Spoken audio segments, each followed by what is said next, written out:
The King's Big Mistake.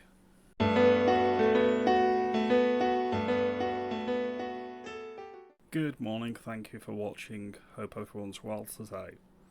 I don't know if anybody watched the King's speech when he delivered an address to Congress in the United States on a recent state visit. I actually watched most of it, and it's quite revealing.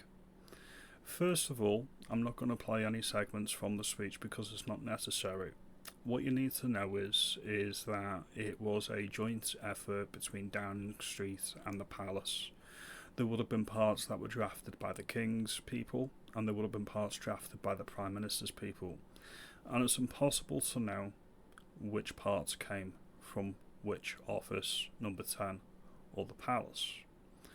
What is true is there were certain things in the speech that got standing ovations and were catered directly to the American audience, saying that we've got shared history, shared values, democracy, rule of law, and built on Christian values and Christian principles.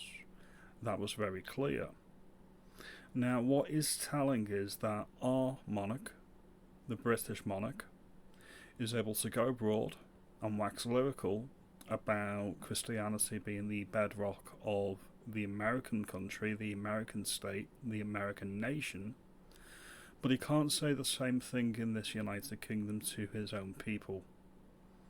This, in my view, is because he is being leaned on by the Prime Minister. This reveals a great deal about the character of the incumbent monarch. Is he in lockstep with number 10? Do I believe that he is very much parroting the globalist agenda of his WEF paymasters? Yes, I do actually. Now, a stronger monarch, maybe one like Elizabeth II, would have navigated these choppy waters for the monarchy with relative ease. That's something that our current monarch isn't doing, unfortunately. The monarch needs to remember that he is the supreme governor of the church, and he needs to put his people first. Many people in the country are not Christian, but it doesn't negate the fact that Christian principles and values are also the bedrock of our country, the United Kingdom, both Scotland, the Church of Scotland, and the Church of England. He needs to remember this, and more to the point, he needs to remember that he's there by the pleasure of his people. We've had revolutions in the United Kingdom before, they can happen again. Uneasy rests the head that wears a crown.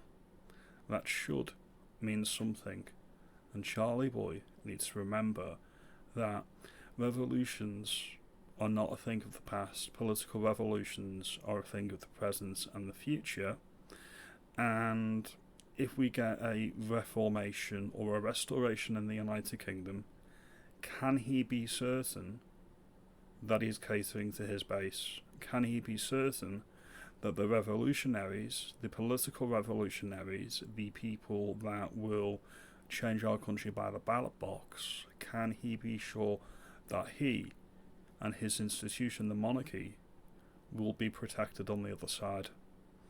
Now, me personally, for my money, I am a monarchist. I do believe in the institution, not necessarily the incumbents. It needs great reform, but so does Parliament, so does the judiciary, so does the education system, so does the legacy media.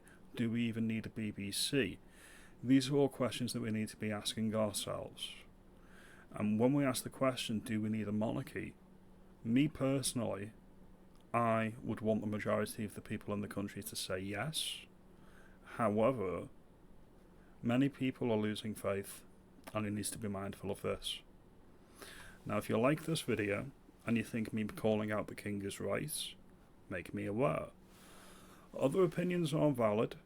Please comment below if you think I'm overstating things and I'm being unfair to Charlie. I appreciate your time.